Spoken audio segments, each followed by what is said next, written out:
사도신경으로 신앙을 고백하겠습니다. 나는 전능하신 아버지 하나님 천지의 창조주를 믿습니다.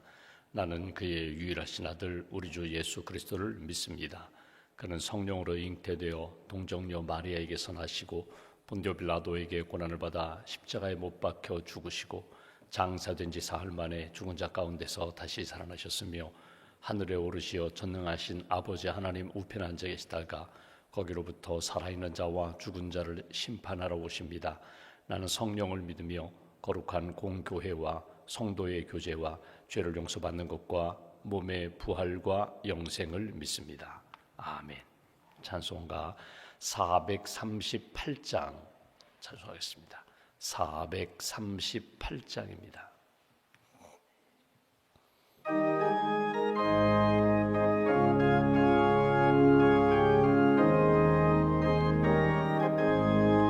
내 영혼이 은총 입어 중한 죄짐 벗고 보니 슬픔 많은 이 세상도 천국으로 하도다.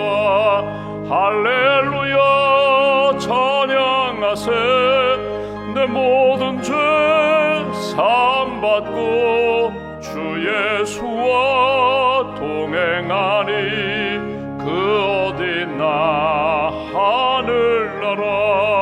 주의 얼굴 뵙기 전에 멀리 뵀던 하늘나라 내 마음속에 이루어지니 날로 가깝도다. 할렐루야 찬양하세. 내 모든 죄 사함받고 주 예수와 동행하니 그 어디나 하늘나라.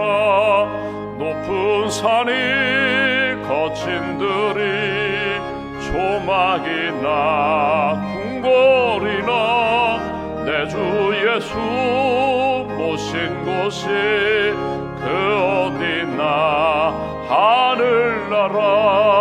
할렐루야 찬양하세.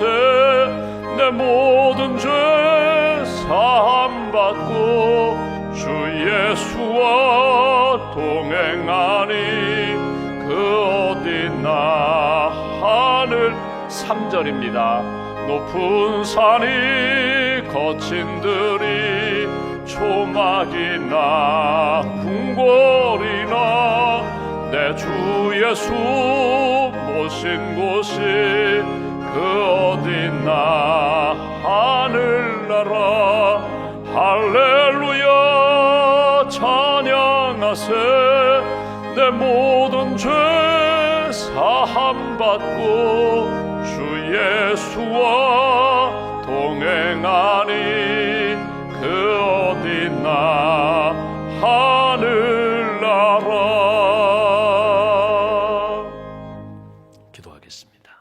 우리를 사랑하시는 하나님, 어제나 오늘이나 영원토록 변함없으신 하나님, 알파와 오메가가 되시는 하나님, 우리를 죄에서 구원하시고 하나님의 자녀 삼아주심을 감사합니다.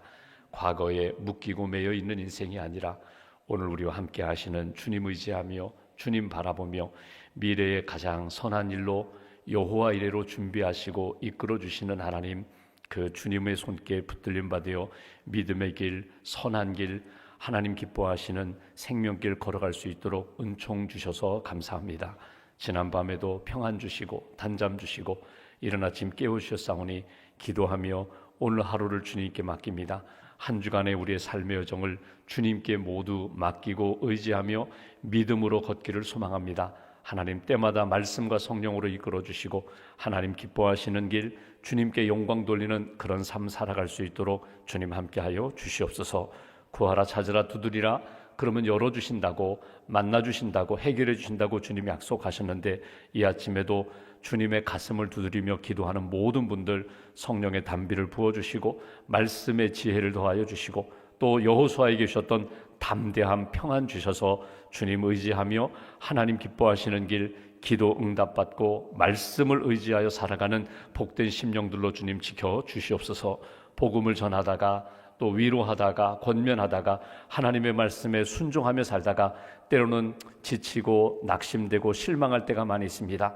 사람들로 인하여 실망하고 또 세상으로 인하여 낙심하는 우리의 마음을 주께서 붙들어 주시고 우리의 모든 것을 아시는 하나님 앞에 내려놓고 아뢰오니 주님께서 위로하시고 다시금 주께서 일으켜 주셔서 독수리 날개치며 올라가는 새 힘 얻고 주님 영광 돌리는 삶 살아갈 수 있도록 함께하여 주시옵소서. 끊임없이 우리의 자녀들 손주들을 위하여 기도합니다. 믿음을 더하여 주옵소서. 지혜를 더하여 주옵소서. 주님 동행하여 주시고 좋은 만남의 복을 허락하셔서 예수의 사람으로 하나님의 자녀로 믿음의 길 잘 걸어갈 수 있도록 은총 더하여 주시옵소서. 넘어야 할 산 능히 잘 넘어갈 수 있는 믿음의 대장부들이 되게 하시고 또 때마다 기도하며 하나님의 인도하심을 받는 귀한 자녀들로 주님 세워 주시옵소서. 수능시험 치르고 이제 대학 입시를 준비하는 우리 자녀들 하나님 상처 입은 자녀들도 있고 또 기대가 넘치는 자녀들도 있습니다. 주님, 주님의 마음 잘 품게 하시고 하나님이 주시는 꿈 잘 이루어나가는 귀한 자녀들로 주님 세워 주시옵소서. 또 취업을 앞두고 결혼식을 준비하고 또 하나님 미래에 하나님 새로운 일들을 준비하는 우리의 자녀들 젊은이들에게 하나님께서 믿음의 길 잘 걸어갈 수 있도록 때마다 성령님께서 붙들어 주시고 악에 치우치지 않게 하시며 죄에 물들지 않게 하시며 특별히 영적 전쟁에서 이단 세력을 능히 이길 수 있는 하나님의 군사들로 주님 세워 주시옵소서. 주님의 몸된 교회 교육국 젊은이 교회를 위하여 기도합니다. 청년의 때에 창조주 하나님을 기억하며 말씀으로 준비하고 하나님의 비전으로 살게 하시고 또 임원들 회장단이 잘 세워지게 하시고 하나님이 기뻐하시는 믿음의 공동체가 이루어질 수 있도록 함께하여 주시옵소서. 또 선교회 총회로 모이고 있습니다. 총회마다 좋은 임원들이 세워지게 하시고 또 예배와 봉사와 선교하는 일에 우리 선교의 사명 잘 감당하는 임원들이 선출될 수 있도록 은총 더하여 주시옵소서. 오늘도 하나님 우리 샘터 지도자 모임을 갖게 됩니다. 교구마다 하나님 교구장님, 샘장님들에게 은혜를 덧입혀 주시고 주신 사명 잘 감당할 수 있도록 영적인 은혜를 더하여 주시옵소서. 우리의 기도 제목을 응답해 주시는 하나님 우리의 문제 또 하나님 지역사회와 대한민국의 여러 가지 기도 제목들 선교지를 향한 기도 제목 선하게 주님 응답하시고 한 주간 동안 하나님이 하셨습니다. 하나님의 은혜입니다. 간증하고 감사하며 영광 돌릴 수 있는 복된 한 주간으로 이끌어 주시옵소서. 감사 찬송 영광 온전히 주님께 올려드리며 특별히 이 아침에도 11조 감사예물 1,000번째 드리는 손길 기억하여 주시고 물질의 주인이 하나님이심을 늘 고백하며 하나님 의지하며 믿음으로 승리하는 주신 은혜, 주신 물질 선용하며 하나님 뜻 가운데 살아가는 복된 심령과 일터와 가정으로 세워 주시옵소서. 온전히 모든 것 주님께 의지하오며 우리 구주 예수님의 이름으로 기도하옵나이다. 아멘. 오늘 말씀은 사도행전 15장 말씀 보겠습니다.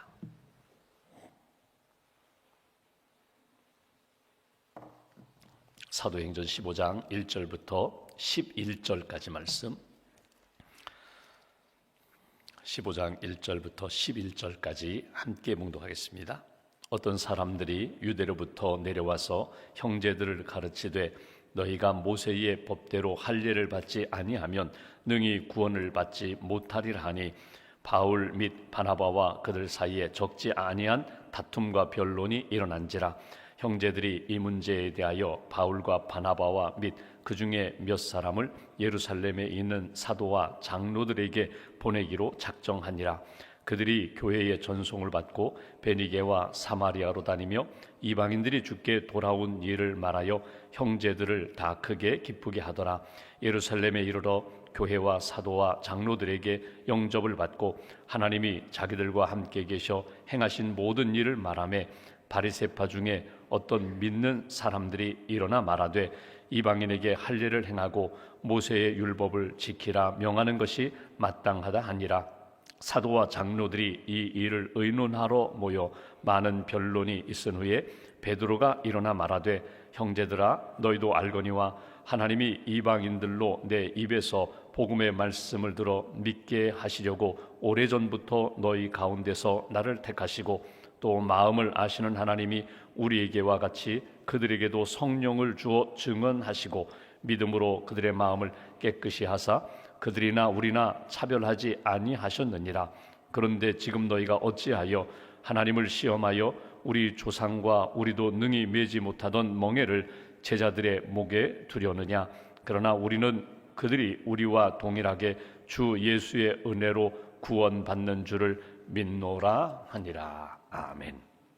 주님의 은혜와 평안이 여러분과 함께 하시기를 기원합니다. 사도행전 15장은 예루살렘 회의라고 그렇게 제목이 붙여졌습니다. 초대교회의 복음의 역사가, 선교의 역사가 쭉 이루어져 가는 가운데 어떤 갈등과 문제가 생기고 그것을 해결하기 위하여 예루살렘에 사도들이 또 지도자들이 함께 모여서 교회 안에, 선교 현장 안에 일어나는 일들, 이 문제를 어떻게 믿음으로 하나님의 은혜로 해결할까 의논하고 이렇게 결론을 맺어가는 그런 내용이 오늘 본문의 내용입니다. 좀 행정적인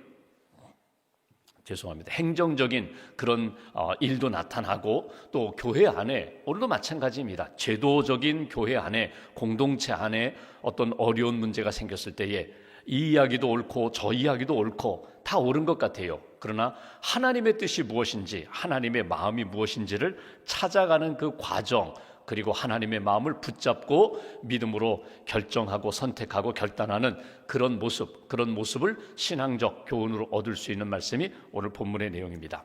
바울과 바나바가 1차 전도여행을 쭉 다녔어요. 이방 땅에 다녔어요. 예루살렘을 떠나 안디옥까지 가서 안디옥에 교회가 세워졌거든요. 안디옥은 이방 땅입니다. 처음에는 몇몇 사람이 모이다가 점점 많아졌어요. 바울과 바나바가 1년 동안 가르치고 바울과 바나바, 마가를 선교사로 세우고 파송을 합니다. 이 1차 전도여행을 쭉 다녔어요. 우리가 성경에서 본 것처럼 바울과 바나바가 이방 땅에 가면 비시디아 안디옥이라든가 다른 도시에 가면은 제일 먼저 가는 곳이 그 도시 안에 회당이 있느냐 없느냐 그걸 먼저 살폈어요. 왜냐하면 회당이 있다는 것은 유대인들이 있다는 거거든요. 유대인들이 있다는 것은 적어도 하나님을 믿는 사람들, 율법을 늘 마음에 새기고 사는 사람들이 있기 때문에 그들을 만나서 구약의 율법의 또 선지자들이 말한 메시아가 예수입니다.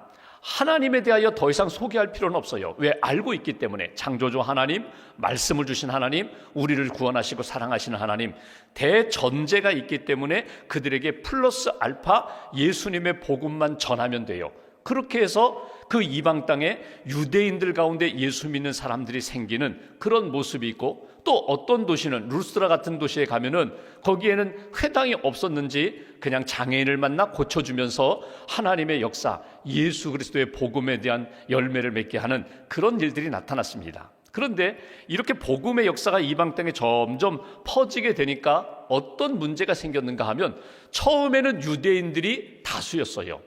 유대인들을 중심으로 이방 땅에 사는 그들이 처음엔 예수 믿고 유대인들, 그리스도인들이 많았는데 점점 유대인 그리스도인들보다는 이방인 그리스도인들이 점점 많아지게 된다는 거예요.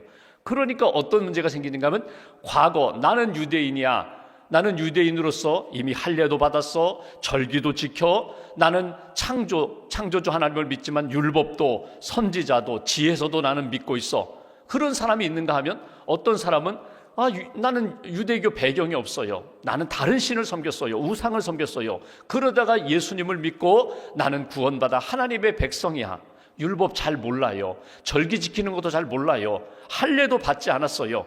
그런 이방인으로서 예수 믿은 사람들과 유대인 예수 그리스도 믿는 사람들 사이가 이렇게 갈등이 나타나는 것이 초대교회 안에 나타났다는 것입니다. 이 문제에 대하여 오늘 바울과 바나바가 이야기하는 부분, 또 베드로가 이야기하는 부분을 통하여 하나님이 기뻐하시는 것이 무엇인지를 우리가 찾아갈 필요가 있다는 것입니다. 여러분, 사람들이 모이는 공동체에는 여러분 항상 파란색 색깔의 배경을 가진 사람이 있는가 하면 빨간색 배경을 가진 사람이 있어요. 어떤 경우에는 굉장히 보수적인 성향이 있는 사람이 있는가 하면 어떤 사람은 진보적인 성향의 사람이 있어요. 그것이 학문적인 부분도 있고 정치적인 부분도 있고 자기 생활 습관 가운데서도 나는 이렇게 살아야 돼, 나는 저렇게 살아야 돼. 돈을 쓸 때, 여행을 갈 때 예를 들면 어떤 분들은요, 돈을 모아야 여행을 간다고 생각하는 분이 있어요. 돈도 없는데 무슨 여행을 가? 돈을 모으고 돈 모은 만큼 여행 가는 거야. 이런 생각을 갖는 분들이 있는가 하면, 지금 당장 돈이 없어도 신용카드 쓰면 되지. 신용카드 쓰고 갔다 와서 한 1년, 2년 갚으면 되는 것 아니야. 똑같이 여행을 준비하면서도 모아서 가야 된다. 갔다 와 쓴 다음에 그 다음에 갚으면 된다. 생각이 달라요. 이것을 하나로 만들기가 쉽지가 않다는 거예요. 또 하나 예를 들면 이런 것입니다. 현장 경험자와 추상적인 이론자가 항상 어느 공동체든지 있어요. 현장을 경험해 봤어요. 현장에 예를 들면 선교단체 다 이제 선교지마다 흩어 있는데 본부 사역하는 분들이 있어요. 선교사님들을 돕고 행정적으로 선교비를 보내고 어려운 일 있으면 그 프로젝트 도와주는 헤드오피스에서 본부 사역을 하는 분들이 있어요. 근데 이 본부 사역하는 분들 중에 보면은 선교지에 가서 5년, 10년, 20년 사역을 하고 현장의 경험을 가지고 본부 사역하는 분들은요, 선교사님들이 무슨 이야기를 하면요, 즉각 알아요. 이런 문제가 생겼구나. 이거 이렇게 도와야 되구나. 현장 경험이 있는 분들은 본부 사역, 행정 사역을 하면서도 얼마든지 쉽게 이해하고 도울 수 있어요. 현장 경험이 없고 본부 행정 사역만 하는 분들은요, 도무지 이해가 안 되는 거예요. 왜 그런 문제가 생기는가? 왜 그런 문제를 방치하는가? 왜 당신은 왜 선교 사역을 제대로 못하는가? 그러니까 이 현장 경험을 가진 분들과 그냥 추상적인 이론만, 행정만 가지고 있는 분들은 여전히 하나로 이렇게 서로 연결되기가 쉽지 않다는 거예요. 우리가 예배당 예를 들어볼까요? 여름이 되면 여기 에어컨을 틉니다. 또 겨울이 되면 난방을 해요. 그러면 우리가 현관문을 좀 닫아주세요. 불편하지만 출입할 때 좀 닫아주세요. 그러면 이런 생각을 할 수 있죠. 그런 상황을 모르면 교회 문은 항상 열려 있어야 돼. 모든 분들 다 이렇게 환영하는 의미에서 열려 있어야 돼. 맞아요. 교회 문은 항상 열려 있어야 되지만 또 실질적으로 이 교회 행정하는 분들, 여기 예배당 보시면 뒷자리에 앉아 계신 분들은요, 문 열어놓으면요 추워요. 새벽 예배 드릴 때에 추워요. 그러니까 조금 불편하고 힘들더라도 들어가고 나오실 때에 문을 좀 닫아주세요. 그래서 이렇게 사인판도 붙이고 또 협력도 구하는 거거든요. 실질적인 문제와 행정적인 문제가 서로 이렇게 어려움으로 충돌할 때가 있다는 거예요. 모든 일에 있어서 가정에서도 일터에서도 심지어 교회에서도 신앙생활하면서 똑같이 하나님을 믿는데, 예수님을 믿는데 왜 이렇게 의견이 다를까, 충돌할까? 오늘 이 초대교회 안에 있는 문제는 유대인과 이방인의 문제입니다. 점점 유대인이 처음에는 유대인으로서 예수 믿는 사람들이 많아졌는데 예루살렘 교회보다는 안디옥 교회가 더 부흥하는 거예요. 더 커지는 거예요. 안디옥 교회도 처음에는 유대인들이 중심인데 나중에 보니까 이방인들이 율법을 잘 모르고 하나님의 말씀, 율법의 배경이 없는 이방인들이 점점 많아지니까 이 유대인 배경을 가진 사람들이 당신들 예수 믿어도 그렇게 믿으면 안 돼. 우리처럼 할례도 받고 절기도 지키고 우리처럼 유대인, 혈통은 유대인이 아니지만 유대인이 된 다음에 예수를 믿어야 온전한 구원을 받는 거야. 이런 문제가 생기게 되었다는 거예요. 그런 초대교회 안에 1차 전도 여행을 마치고 바울과 바나바가 돌아와서 우리가 이렇게 복음을 전했습니다. 사람들이 이렇게 믿었어요. 어느 도시에 예수님 믿는 사람들이 생기고 교회가 생겼습니다. 이런 기쁨의 소식을 나누는 자리에 오늘 5절 말씀을 보실까요? 바리새파 중에 어떤 믿는 사람들이 일어나 말하되 이방인에게 할례를 행하고 모세의 율법을 지키라 명하는 것이 마땅하다 하니라. 분명한 이론을 가지고 그거 안 돼. 예수만 믿으면 구원받는 것이 아니라 예수만 믿으면 뭐해? 우리처럼 하나님의 선택받은 백성처럼 할례도 받아야 돼. 유대인처럼 절기도 지켜야 돼. 그러면서 예수를 믿어야 하나님의 온전한 구원을 받는 거야. 이렇게 주장하는 사람들이 생겼다는 거예요.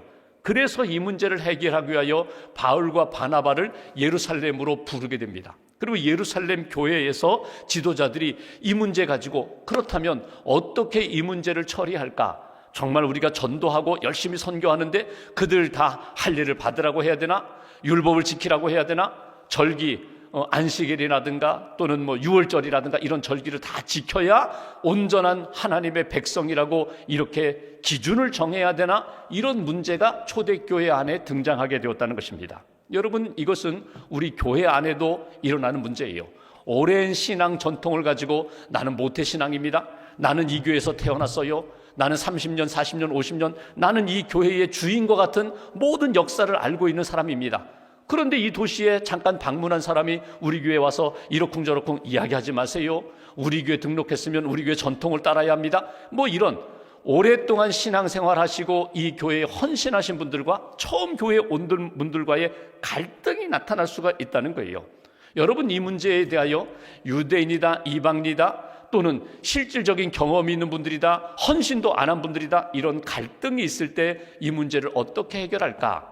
베드로가 상황을 다 듣게 됩니다. 그리고 베드로가 이 문제에 대하여 기준선, 가이드라인을 정해줘요. 7절 이하를 보실까요?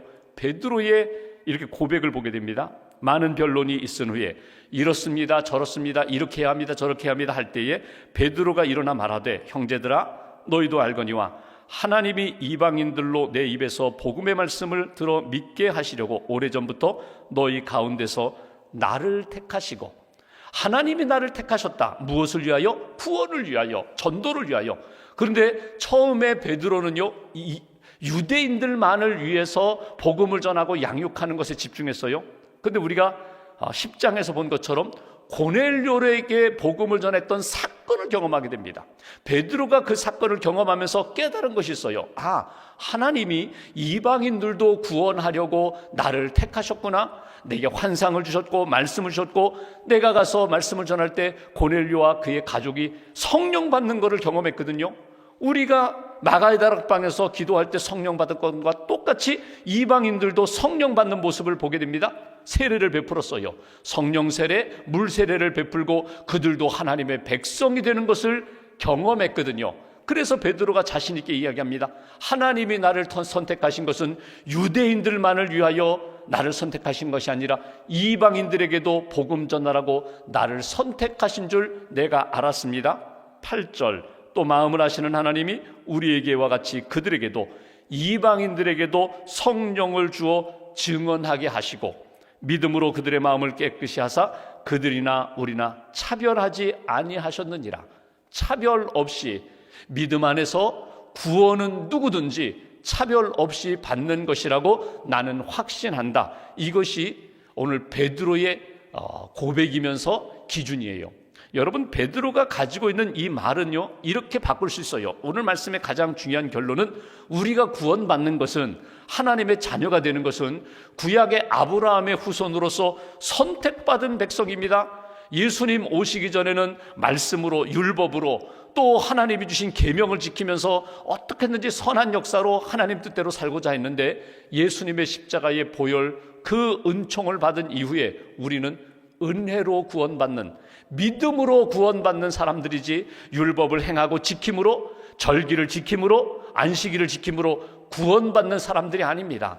유대인이든지 이방이든지 모든 사람들이 주 안에서 하나 된다는 것은 하나님이 주신 믿음으로, 하나님 앞에서 우리가 어떤 배경이든지 예수님을 믿고 우리는 형제 자매라는 사실을 잊어버리지 말아야 합니다. 10절 오늘 요절 말씀 이렇게 결론을 맺습니다. 그런데 지금 너희가 어찌하여 하나님을 시험하여 우리 조상과 우리도 능히 매지 못하던 멍에를 제자들의 목에 두려느냐. 예수 믿는 사람들, 예수님을 믿고 구원받은 제자들, 신자들에게 너희가 어찌 멍에, 할례를 강요하느냐, 율법을 지키라고 강요하느냐. 멍에라는 말이 할례라는 모습으로 나타나지만, 여러분, 율법을 613가지가 되는 율법의 조항을 유대인들은 다 지켜보려고 했죠. 그러나 지켜보려고 했지만 지키지 못했어요. 이게 멍에가 되었던 거예요. 무거운 멍에가 됐던 거예요. 이 무거운 짐을 왜 우리도 다 감당하지 못하는데 그들에게 무거운 짐을 안기려고 하느냐. 예수 믿고 구원받으면 자연스럽게 하나님의 뜻이 무엇인지, 하나님이 기뻐하시는 것이 무엇인지, 복받는 길이 무엇인지 자연스럽게 말씀을 찾게 되고 말씀을 품게 되고, 그러면 율법도 하나님이 주신 계명도 지켜가는 것이 순리인데 왜 너희들은 이것을 지켜야 구원받는다고 강조하느냐? 그렇게 하지 말라. 그러면서 오늘 마지막 11절에 우리는 그들이 우리와 동일하게 주 예수의 은혜로 구원받는 줄을 믿노라. 나는 오직 믿음으로, 오직 은혜로, 예수님을 믿음으로 구원받는 줄 나는 믿노라. 이것이 베드로가 갈등 가운데 있는 그들에게 이렇게 던져주는 메시지예요. 여러분, 신앙생활하면서 어떻게 보면 나도 모르게 우월주의에 빠질 때가 있어요. 내가 목사인데, 내가 장로인데, 내가 직분자인데, 그리고 연약한 이들에 대해서 이렇게 하라고 저렇게 하라고, 처음에는 잘 돕는 것 같은데 나중에 보면 말씀으로 이렇게 보면 가르쳐주고 도와주는 것이 아니라 내 기준을 가지고 이렇게 권면하고 때로는 강요할 때가 많아요. 그래서 항상 제자리를 찾으셔야 돼요. 하나님이 기뻐하시는 뜻이 뭘까? 하나님의 마음이 뭘까? 제가 전에 캐나다에서 목회할 때 처음 캐나다 가서 이렇게 새벽기도 하는데 캐네디언 젊은이, 백인 젊은이가 교회에 왔어요. 왜 왔을까? 새벽에 와서 우리말 잘하는, 요즘은 외국인들도 많으니까 우리말을 알아들으면서 앉아있나? 그 다음날도 왔어요. 그렇게 일주일 동안 오는 거예요. 새벽기도. 그 다음 주에도 또 왔어요. 그러다가 이렇게 기도하고 나가다가 현관에서 딱 만났어요. 마크라는 젊은이, 이름이 마크인데, 마가 그 예수님 성경에 나오는 성경적 이름이잖아요. 어떻게 왔느냐고 했더니 자기가 원래 다른 도시 다니는 크리스찬인데 이 도시에 2주 동안 출장을 와서 가까운 숙소에 머물면서 교회가 있는데 보니까 이렇게 이른 새벽에 산책하다 보니까 사람들이 모여서 보니까 교회 모임이 있어서 그렇게 해서 오고, 그 다음 날도 또 오고, 그러다 보니까 이제 왔다는 거예요. 이번 주까지는 또 올 거라는 거예요. 알아듣느냐? 못 알아듣는다는 거예요. 한국말 전혀 못해요. 찬송을 부르면 자기도 교회 다니는 사람이기 때문에 아는 찬송이 있으면 흥얼거리고 자기는 모르고 그냥 기도한다는 거예요. 그러면서 이런 이야기를 합니다. 그래도 똑같이 예수를 믿잖아요. 흑인과 백인, 문화적 배경이 다르고 언어가 달라도 우리가 함께 모여 기도하고, 그래도 우리가 예수를 믿기 때문에 믿음 안에서 하나 아니냐고. 맞는 이야기예요. 여러분, 언어가 다르고 문화가 다르고 과거의 배경이 다 다르지만 예수 안에서 하나 된다는 것은 뭐냐면, 때로는 이 색깔과 이 색깔이 다르다 할지라도 예수님의 색깔을 붙잡으면 돼요. 결론은 예수님이 무엇을 원하실까? 예수님의 뜻이 무엇일까? 종종 우리가 제가 예비 신랑 신부 결혼 교육할 때 그런 이야기를 합니다. 반드시 부부가 지금은 모든 거 양보하고 사랑하고 죽을 것 같이 그렇게 하지만 자기 색깔이 분명히 드러날 때가 있다. 분명히 이 사람 내가 살아왔는데 이 사람이 이런 모습이었어? 자기 색깔이 드러나면서 서로 갈등할 때가 있다. 이것이 하나가 되지 않는 거예요. 조화가 이루어지지 않는 거예요. 그때 어떻게 하느냐? 자기 색깔들 내려놓고 예수님 색깔 붙잡으라고 그 권면해요. 예수님 색깔 붙잡으면은 때로는 예수님의 색깔이 남편의 색깔이 가까울 수도 있고 때로는 아내의 색깔과 가까울 수도 있어요. 그때 내가 졌다, 내가 오늘은 당신에게 졌다, 그렇게 생각하지 말고 우리 부부는 두 사람 다 예수님의 마음을 품었다, 예수님이 기뻐하시는 뜻대로 결정했다, 이 마음을 품으면 부부가 그리스도 안에서, 믿음 안에서 더 강해질 수가 있다, 하나 될 수가 있다. 그러니 끊임없이 예수님의 마음과 예수님의 뜻을 품는 모습이 되어야 한다. 초대교회 안에 유대인과 이방인의 갈등, 율법을 지켜라, 할례를 받아라, 아닙니다, 우리는 믿음으로만 구원받습니다, 여기에 만족하겠습니다, 이런 갈등이 있을 때에 너희들 주님의 마음을 품어라. 은혜로 구원받는 것, 믿음으로 구원받는 것, 하나님의 은혜 가운데 우리가 살아간다는 것, 이거 잊어버리지 말아라. 오늘 베드로의 그 고백을 잘 기억하시고 오늘 여러분 가정 안에서, 일터에서, 교회에서 어떤 어려운 문제가 있을 때 주님의 마음을 품고 주님이 기뻐하시는 뜻이 무엇인가, 내 마음 내려놓고 주님의 마음을 따라 오늘도 한 걸음 한 걸음 걸어가는 그런 믿음의 인생, 그리고 공동체가, 가정이, 교회가, 일터가 하나님 앞에서 든든히 세워지는 그런 역사, 그런 신앙의 여정 걸어가시기를 주님의 이름으로 기원합니다. 기도하겠습니다. 말씀 붙잡고 우리가 함께 기도합니다. 이 아침에도 깨워주셨습니다. 하루의 삶이 하나님의 은혜가 또 하나님의 사랑이 나타나는 삶이 되기를 소망합니다. 기도하고 하루를 시작합니다. 내 뜻대로 마옵시고 아버지 뜻대로 되기를 원합니다. 내 생각과 내 경험과 때로는 나의 자존심 내려놓고 주님의 마음, 주님의 뜻을 위하여 헌신하며 또 기도한 대로 하나님 앞에서 주신 말씀대로 순종하며 살아가는 그런 인생 되게 해달라고 한 주간의 삶을 주님께 맡깁니다. 우리가 가는 곳마다 주님의 은혜와 주님의 회복의 역사가 나타나게 하시고 또 하나님을 기쁘시게 하는 그런 믿음의 여정 잘 걷게 해달라고 교회 안에서 서로 위로하고 격려하고 축복하고 사랑하고 이해하는 그리스도의 몸된 교회가 되게 해달라고 우리가 말씀 붙잡고 마음 모아서 함께 기도하겠습니다.